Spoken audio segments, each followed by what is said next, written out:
Welcome to A Canadian Investing in the U.S., a podcast and YouTube channel focused on Canadians buying real estate with host Glenn Sutherland. Welcome to a new episode of A Canadian Investing in the U.S. This week, my guest is Brad Chandler. Brad, if you want to give everybody a bit of an introduction to yourself so people understand who you are, what we're talking about today, and a little bit of the background, maybe some of the story. Yeah, man. So in ninth grade, I read a book on how to buy real estate with no money down. Knew I always wanted to do real estate. In late 2002, an investor bought my neighbor's house here in Vienna, Virginia. And I went and talked to him and he said, yeah, I buy houses below market. I was like, wow, I don't remember the book I read in ninth grade that you could buy them below market, but that's what I'm going to do. Yeah. So Glenn, I spent 8 months trying to find a deal, 8 months. And every week I got more and more persistent. And in July and August of 2003, I bought 6 houses. In October of 2003, I went to my boss at the time and I said, I quit. I'm going to go start Express Home Buyers. I came home and told my wife at the time that I just quit. And she was like, are you insane? Like, we have a newborn kid and I've got 2 kids. Like, what are you thinking? Yeah. And I'm like, it's going to be fine. And here we are 20 years later and 4,000 houses. And we're not still married, but it was fine. It was a fine decision. Yeah. No, I had a similar thing with whenever I quit my job. I surprised the wife with it. I came home. I'm like, yeah, guess what? I quit today. And she's like, what? I'm like, yeah, no, I'm like, no, enough of this. I'm underpaid no matter what. And that's the other thing is they came back to me. What do you need to make? You can't afford me anymore. Well, you know, Glenn, the funny thing is within the 3 months of quitting, I negotiated a salary increase. I was making $60,000 and I negotiated up to $92,000, which was a pretty good bump. Right. But my second house, I think I made like $42,000 on it. And I'm like, wait, I just did one flip and made $42,000. And I was working for a paycheck 3 months ago for $60,000 all year long, 2,080 hours of work for 60 grand. I was like, no way, I'm out of here. Yeah, no, exactly. Right. I don't need to regurgitate. I did the same thing. It's so powerful when you do this real estate stuff and you don't need to do 1 million of these a year. Mind you, I know you're doing a lot of these a year. I did a lot in 2022, but I've slowed down a lot in 2023 just to be a little bit safe. But yeah, maybe I don't know. You're talking about maybe some mindset stuff, or are you going to talk about the nuts and bolts about doing like you're saying when we were pre-chatting like 250 renovations or flips a year? Yeah, man. Shoot, I could talk for 24 hours on this subject. The mindset part, that is. So yeah, I'm at a point now with Express Home Buyers that I work an hour a week. We did 253 transactions last year. And by transactions, either a flip or a wholesale deal. And how that all kind of came about is 2.5 years ago, trying to get my son help for anxiety. I was on a Zoom call like this with a performance coach, and she's like, you have a tick. You blink profusely when you talk about your childhood. You may have some unresolved childhood trauma that's affecting your son's anxiety. And I'm like, how is that possible? And now 2.5 years later, I understand that if you have kids with behavioral problems and you want to know the source of them, just grab your spouse, grab her by the hand or him and walk into the bathroom and look in the mirror. You're the source of it. It's not your fault, but you're the source of it. And we'll dig into that more deeper in a bit. So she tells me I have this issue. She tells me that by working with her and her husband, I may, see some changes. So I'm like, I'll do anything at this point in time to help my son. His anxiety was really bad. Yes. So I flew out for a weekend to Park City, Utah. And in one weekend, really in one 3-hour session in this Airbnb bedroom, Glenn, my entire life changed. I mean, entire life changed. And I came back from that. And I said to myself, I think I just figured out the secret to life and happiness. And I looked around at all the people that I knew in my network and my family and my friends who were suffering. And I'm like, oh my gosh, they're suffering for the same exact reason I'm suffering. And what was that reason? All of us go through something in childhood where our needs weren't met. And we come up with these stories called coping mechanisms that get us through those. Usually those stories are, I'm not enough, I don't belong, I'm not good enough. And it's really, really good when you're a 6-year-old because it gives you, if something happens to you when you're 6 years old and it's bad, right? Well, why is this happening to me? I'm bad.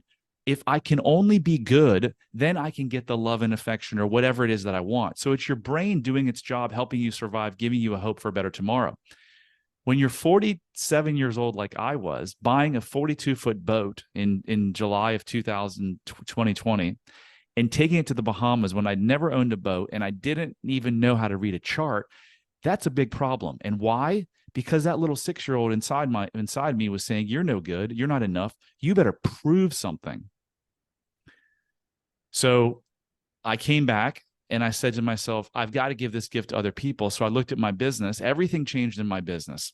I had started this business literally in my head in 9th grade. Why? Because I didn't feel safe as a child. My father showed love through money. My mother had a scarcity mindset around money. We almost lost our house and had to move into public housing when my dad left us. So I had this, oh my gosh, money's going to make me happy. So when I came back after that weekend in Park City, I was like, wait, I don't need to prove anything to anybody anymore. This is fantastic. Now I can actually focus on making an impact. So I looked at my business. I looked at the people we have. Our culture has changed. Now we're all about making an impact on our clients, on our employees. And in these last 2.5 years, ironically, or not ironically, my net worth has jumped exponentially more than any other 2-year period. Why? Because instead of focusing on money to make myself feel better, which it will never do, I focused on making an impact, and everything in my life has changed. You want to dig into that a little bit? What do you mean by making an impact? So I spend an hour a week. I show up to 3/4 of the time I show up to the meeting. Sometimes I don't show up because I'm traveling, but I show up to a 1-hour manager's meeting. So when I talk about making an impact, I have coached my employees. Instead of like being harsh on them and saying, you got to make more calls, I'm like, oh, it looks like you're struggling. Let's talk about this. The first coaching client I ever had happened to be a virtual assistant I have in her mid-30s. She came to me. She was like, Brad, I've got this major anxiety. I sleep 2 to 3 hours a night. I get these major migraines. And we did exactly what I do now with my clients. We went back to her childhood. We figured out the programming, and she had some rough things that happened, right? And we told her brain a different story. And she now sleeps like 8 hours a night. She doesn't have migraines anymore, and her anxiety is gone. So that's how I make an impact now. I make an impact on my employees at Express Home Buyers, my flipping company. We are now like, not just going out trying to always get the best price. We look at the seller and we're like, this is a human being who's struggling. How can we best help them? Instead of going in there with dollar signs and being like, how can we eke out this last couple grand? We bought a headstone for a lady who couldn't afford, one of her family members died. We bought a headstone for her, just things like that. And then in the coaching business, Brad Chandler Coaching, what I do for 40+ hours a week is I help people who are in bad relationships or have anxiety or depression or work too much or, have eating issues. Turn all of those around and find the freedom and happiness that you so deserve. So that's how I make an impact now in this world. Wow. You make it sound really easy, but also it sounds like the hardest thing in the world that you're trying to accomplish here, right? It's not easy to change people's mindset, not even easy to change your own mindset, let alone do that. Like like even most people don't have the mindset to even pull off 53 flips in a year. Most people can't do that. Not even, not even tactically. It's just mentally. Like I went and was doing a lot of renovations in a year, and it's taxing just to manage the contractors. It's taxing on your own brain. Just managing the money, managing like the people, not even like everyone thinks that it's all about the transaction of, buying, renovating and managing these contractors. There's the people who give you the money too. Like I raise money to do mine. Right. So there's a lot of, just scaling, even the communication with the buyers. And you're talking about your staff. And honestly, it's hard to even for me to wrap my head around like how you would, change their mindset, so that they would, you're dealing with, you're almost like a therapist, right? To actually deal with what's going on, what's happened with them in their childhood. Honestly, that, I think it's amazing, but for me, even when just hearing it, I'm like that, it's very personal. It's a very personal conversation, which is sometimes hard because people don't even want to open that up, especially if you're in a manager employee sort of relationship. Yeah, it's all about creating safety, right? And I'm not a therapist because therapists focus on the conscious mind and they focus on the symptoms, and they want you coming back every Tuesday at 11:30 for the next 10 years. I was in therapy for 30 years, literally. It didn't work. So it's more than mindset, Glenn. It is about every single problem in your life right now is a thinking problem.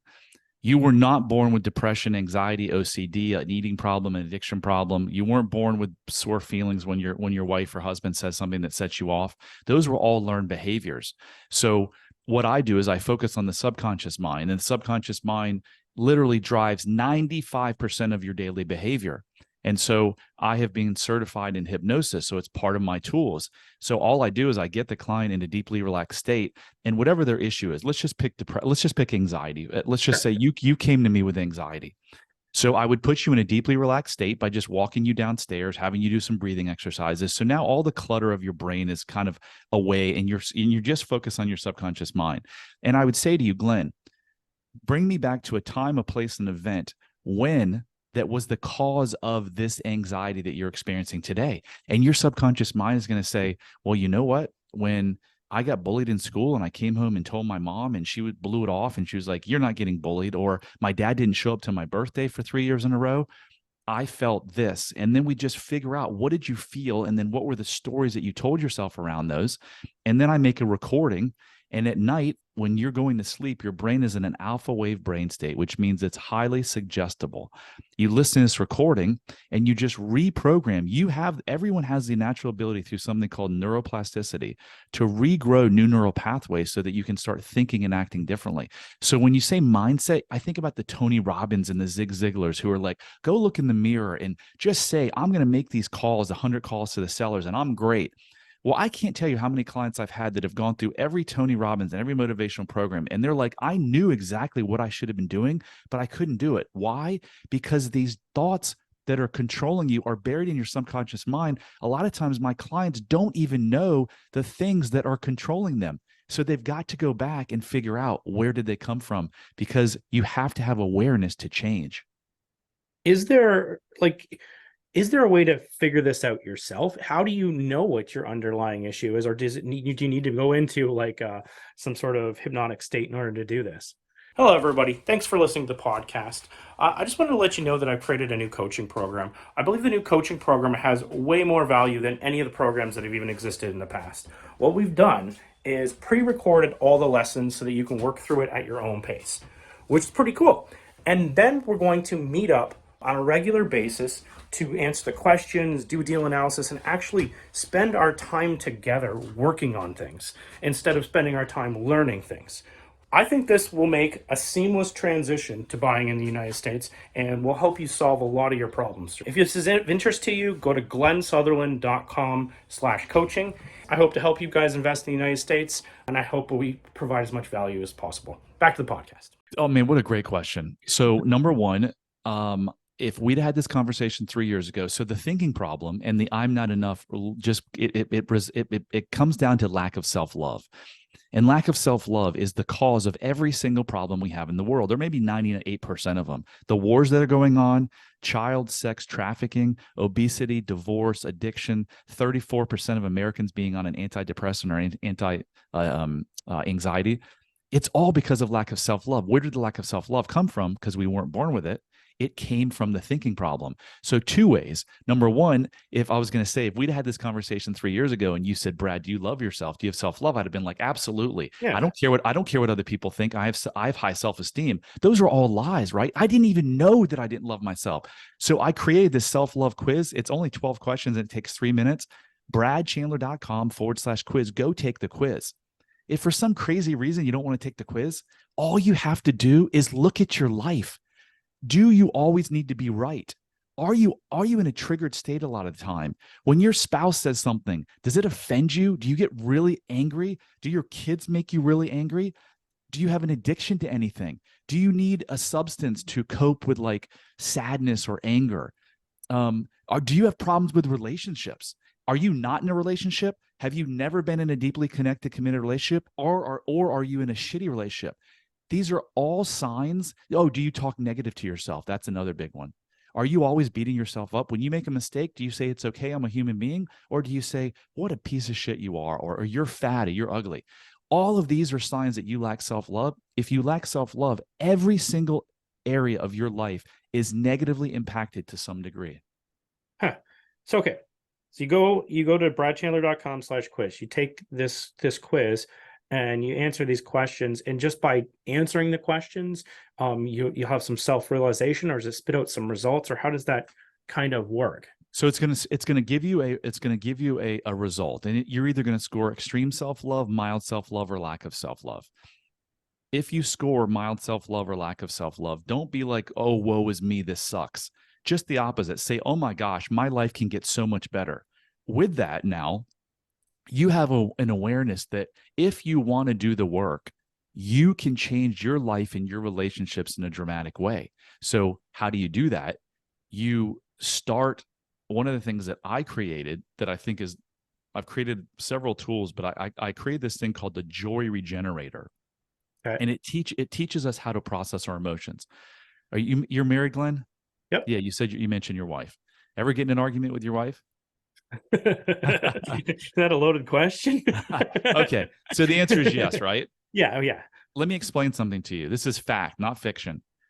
The argument that you have with your wife is never, ever, ever about the actual argument at hand or the situation at hand. That makes sense.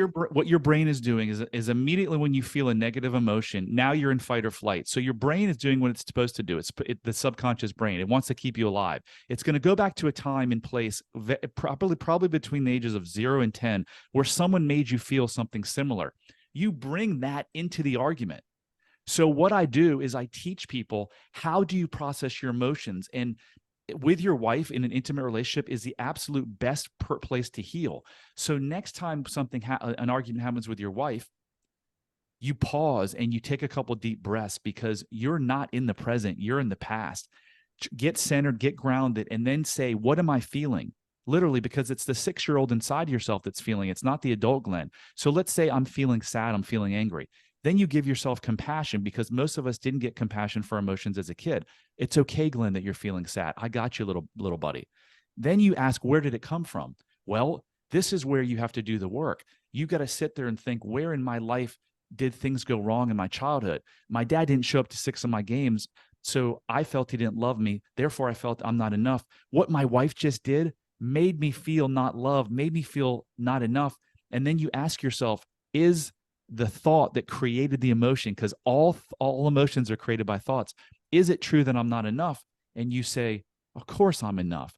So boom, instead of yelling at her and escalating for 3 days like an argument used to turn out with my wife, now you're growing together, because what you can say is, you can say, Jan, what you just did caused me to feel sad. It's not your fault at all, but can we process this? And that's where the healing comes from. So bradchandler.com/joy. Go, anyone can, it's completely free. This will literally change your life if you use this tool on a regular basis.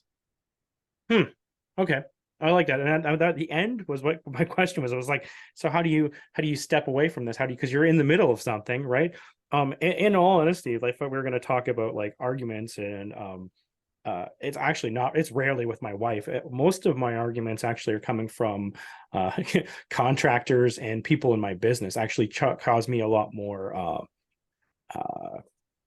deep anger than my wife. Like, typically we're both pretty good at understanding what's going on with each other. Is there something, is it going to be the same thing when you're dealing with, say, contractors and other things like that? Is there, or is it just, maybe the way I look at it, I'm just oversimplified it, that I'm just like upset because someone didn't do what they did, or maybe there's more to it. Like, no, there's more to it. Here's the thing. We can't do the end. I mean, you could, but it would be a little bit weird to be like, hey, Bubba, what you just did made me feel sad by not showing up to my house. Would you process this with me so that we can heal together? Yeah. You may not want to say that, but listen, Glenn, in all jokes aside, unless your kids, do you have kids? Yep. Unless your kids are getting attacked by a bear, you don't ever have to get angry or upset or sad. My goal in life is to get to a place where nobody can negatively upset me or affect me. Because guess what? That's true liberation. And when I heard this 3 years ago from the ex-Navy SEAL who took me through my transformation, I was like, what a bunch of garbage. That guy's crazy. Now, almost 3 years later, I'm so close to this, right? So here's the deal. When your contractor does something and you feel anger, it has nothing to do with him or her. It has to do with you going back and bringing something in. Because look, Give me the last time that you were upset with your contractor. What did he do? Let's see, probably timelines. Just the project it's long. We're not getting the updates we're expecting. I'm upset about it because I have to relay this to the money. Yep. And it puts me in a position where they've put me in a position to relay this, where if things were fine, we wouldn't be having this conversation. Like, it wouldn't even be an issue. I wouldn't be thinking about this at night, right? So what was the emotion that you felt? I don't know if I'm being too simple, but I'm anger, and it may be not be the way I even deal with this correctly, but a lot of times I vent to my wife, and the poor girl has to deal with me venting on all this stuff. But I think is anger too simple? So anger is a little bit simple, because Eckhart Tolle will say that anger, again, unless you're protecting your kids from a grizzly bear, it's usually never anger. Anger always has underlying sadness or hurt. So you're sad. What could you possibly be sad about? Disappointing other people. Yeah. Yep. Am I going down the right path? I'm not good at this stuff.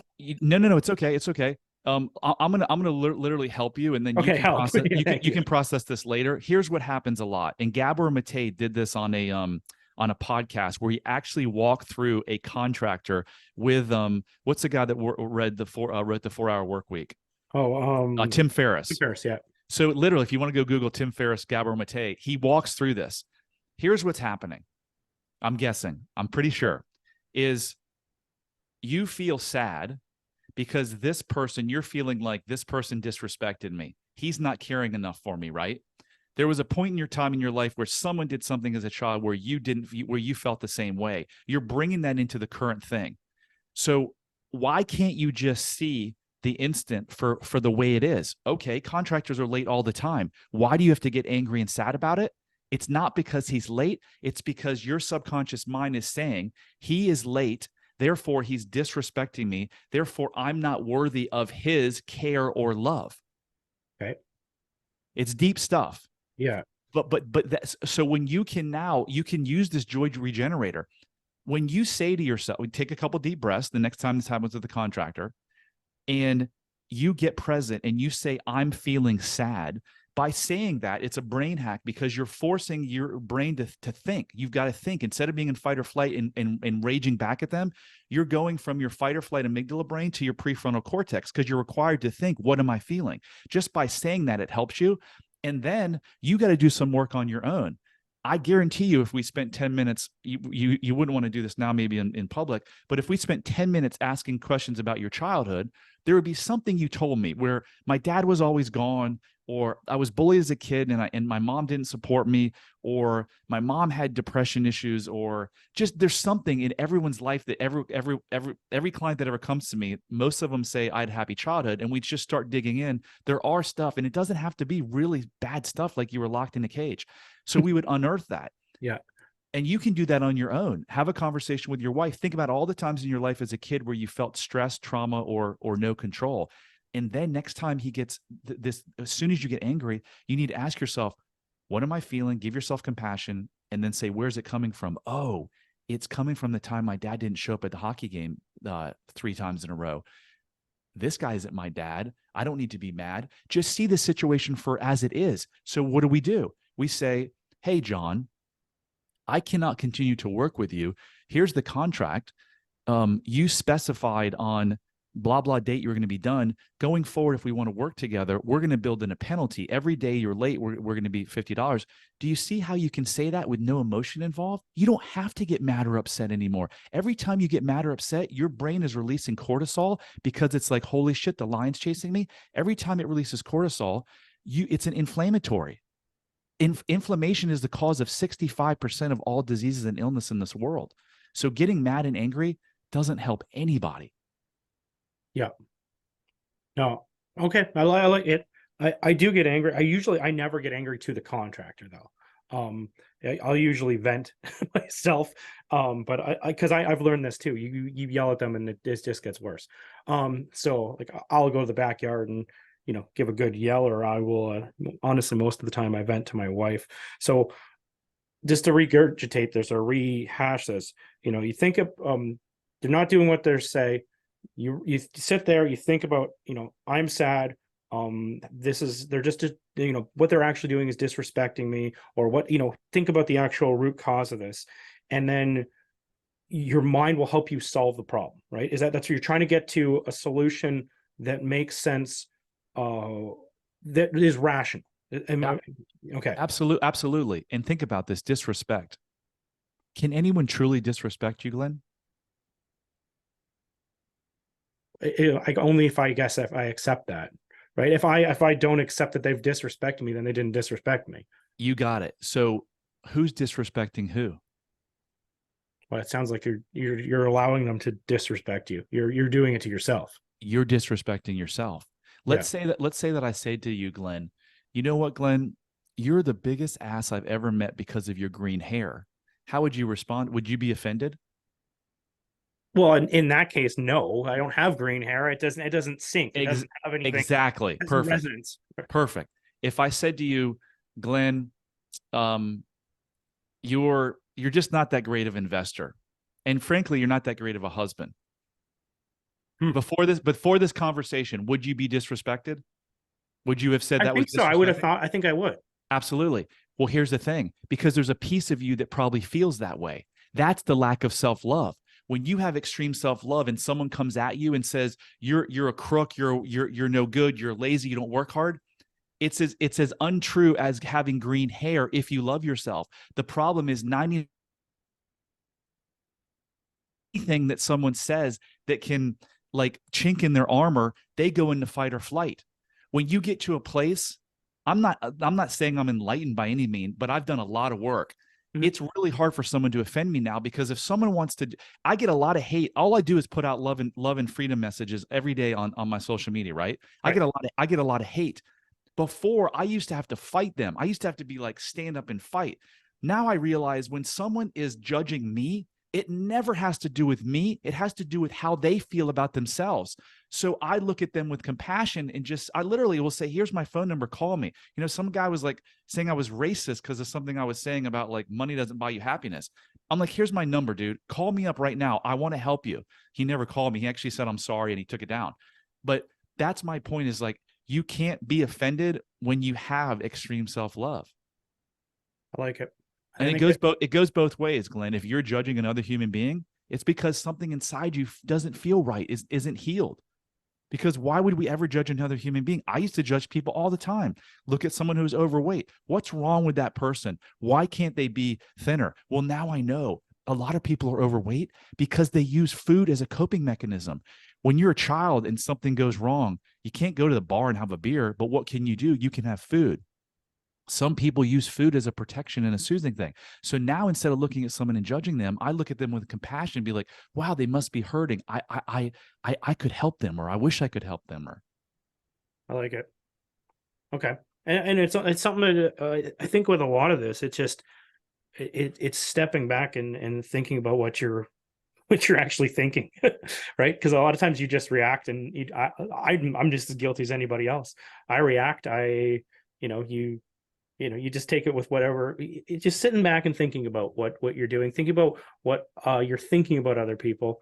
Because honestly, it probably still comes out in your tone. It comes out in your voice. It comes out the way you interact with them.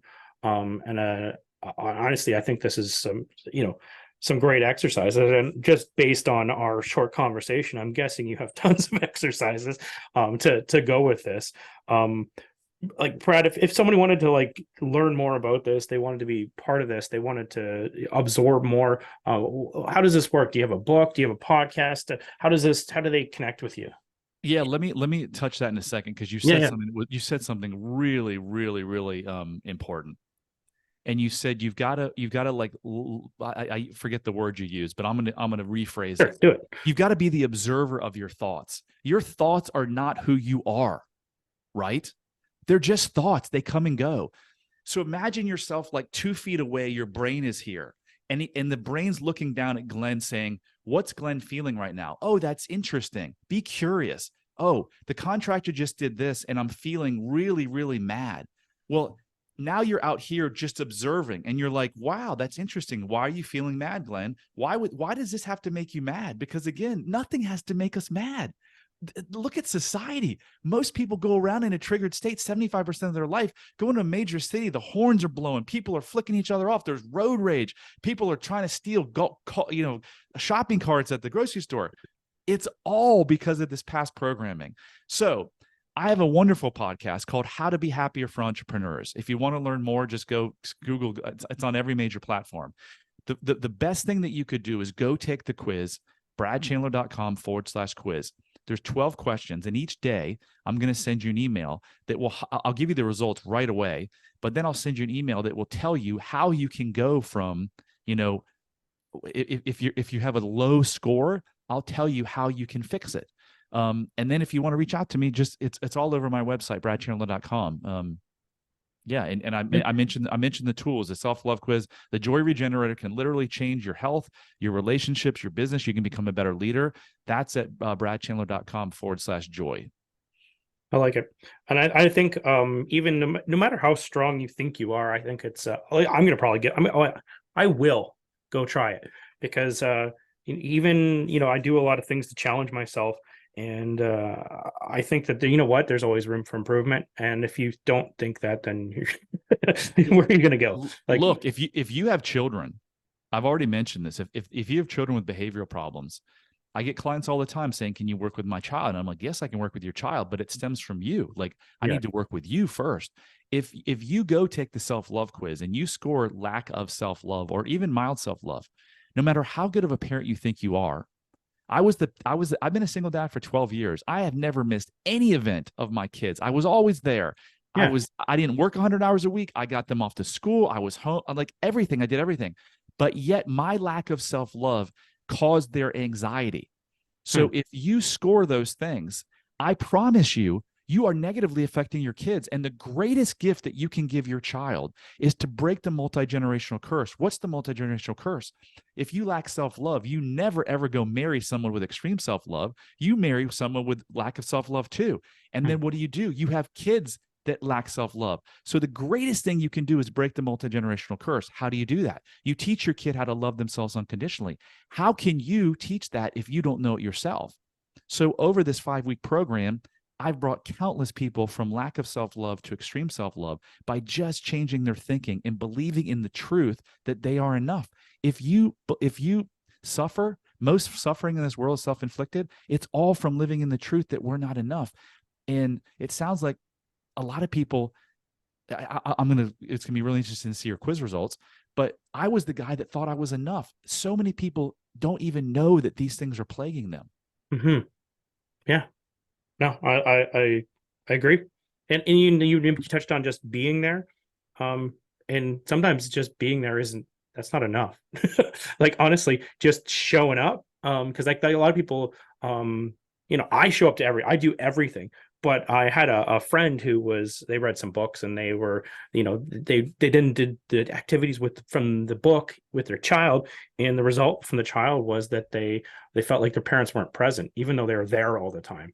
I'm not talking about myself, but and it's one of those things that with all this, I try to learn from everyone around me to be like, you gotta sit down and listen. And you know what? It doesn't matter. There's always room for improvement, no matter how good you think you are. You're right. And people who think they have it all perfect probably are the ones who don't. You're right.